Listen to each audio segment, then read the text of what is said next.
हमारा जो यहाँ पर स्टर्नम नाम की हड्डी है, यहाँ से स्टर्नम बोन कहते हैं। स्टर्नम नाम की एक हड्डी है और इस हड्डी में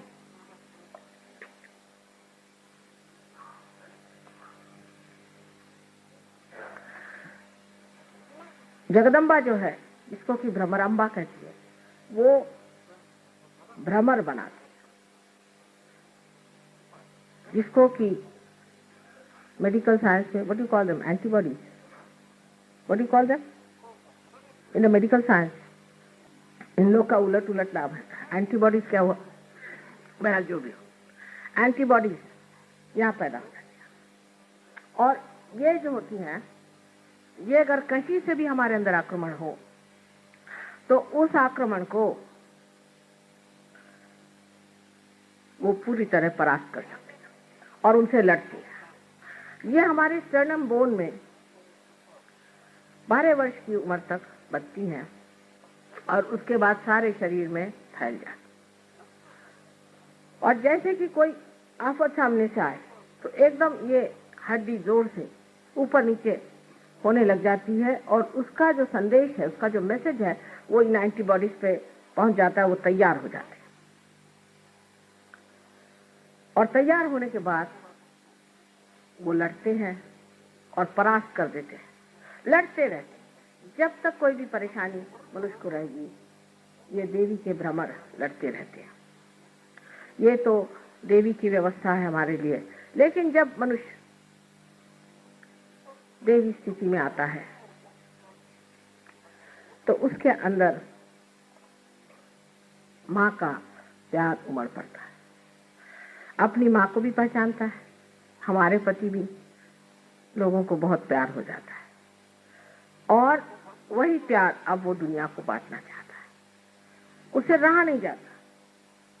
कोई आदमी परेशान है, दुखी है, हर इंसान जहां भी बैठा होगा, भाई तुम्हें क्या तकलीफ है, क्या है, उसके लिए दौड़ता है और मेहनत करता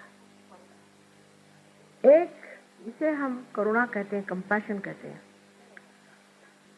वो जो उसके अंदर कंपैशन है, जो करुणा है, उस करुणा की शक्ति से लोगों को उनकी बीमारी, उनकी तकलीफें, उनसे बचाता है, उनको ठीक करता है। ये नहीं कि उनके ऊपर में लगा दिया तुम हिंदू, तुम मुसलमान, तुम क्रिश्चियन, ये कुछ नहीं। इसे क्या मतलब है? गधे के ऊपर कुछ भी लगा दीजिए तो गधा ही रह जाता है, लेकिन उसको वो महामानव बना देते हैं। बहुत से लोग हमारे पास तो बीमारी के लिए आते रहे और आज वो बड़े बड़े सहयोगी बने हुए बैठे हो। उसकी करुणा इतनी शक्तिशाली होती है कि कहा जाता है देवी के लिए कटाक्ष कटाक्ष निरीक्षण। एक कटाक्ष भी ऐसे आदमी का किसी पर पड़ जाए तो वो एकदम स्वस्थ हो सकता है। स्व में जो स्थित है, स्वस्थ है। हमारे यहाँ जितने भी शब्द हैं उनको आप देखें तो सब स्व पे ही आते हैं। स्वस्थ, जो आदमी स्व में स्थित हो जाता है और आप उसकी शक्ल से पहचान सकते, अरे अभी तो आप बीमार थे और अभी आपको क्या होगा। इसमें कोई चमत्कार कुछ नहीं। जो बात आप जानते नहीं है वो आपके लिए जरूर चमत्कार पूर्ण लगेगा, वो दूसरी बात है, लेकिन ऐसा कोई चमत्कार नहीं है। आपके अंदर ये सब चीजें हैं। जब कुंडलिनी जागृत हो जाती है तो आपके अंदर अपने आप ही स्वस्थता आ जाए। अब बहुत सी औरतों को आपने सुना है कि ब्रेस्ट कैंसर की बीमारी हो जाती है। ये क्यों होती है? वजह यह है कि पतिगर किसी तरह से स्त्री को रक्षित भावना नहीं देता, सेंस ऑफ सिक्योरिटी नहीं देता है, या उसका पिता या किसी तरह से स्त्री हर समय इनसिक्योर, अरक्षित महसूस करे तो उसको ये बीमारी हो जाती है, क्योंकि उसका जो मातृत्व है वो ही हिल जाता है। मातृत्व का के ऊपर का विश्वास चल जाता है। जैसे कवि ने कहा है, हाय अबला तेरी यही कहानी, आंचल में है दूध और आंखों में पानी। ऐसी बात है कि स्त्री के जब आरक्षित स्वभाव को आप हिला देते हैं तो उसको ये बीमारी हो जाती है। वो शायद इसको जानती ना हो। अब राइट साइड में जो हमारे, जिसे हम कहते हैं कि राइट हार्ट, हालांकि हार्ट राइट में नहीं होता है, लेकिन इसका जो हार्ट चक्र का, हृदय चक्र का, इसे अनहत भी कहते हैं, जो राइट हिस्सा है उसमें गत त्रुटियां आ जाए तो अस्थमा की बीमारी हो जाती है। अब ये श्री रामचंद्र जी का चक्र है।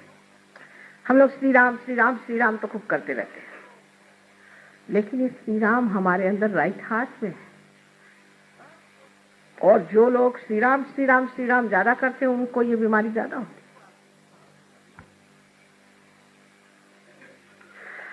इसका और एक कारण है, श्री राम हमारे पिता है। हमारे अगर पिता का स्थान किसी तरह से खराब हो गया हो,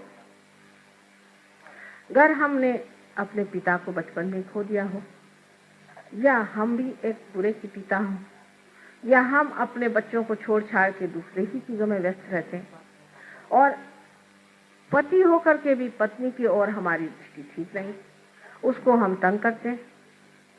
पत्नी की तरफ से अगर हम परेशान हैं तो भी, जैसे कि श्री राम वन में भटकते रहे, ऐसे अब जो मनुष्य अपने पत्नी के लिए भी वन में भटक रहा हो, या पत्नी की तरफ से तकलीफ पा रहा हो, या तकलीफ दे रहा हो, तो पति और पिता का स्थान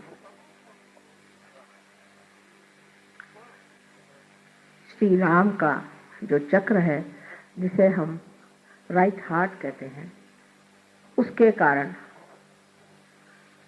ये बीमारियां हो सकती हैं।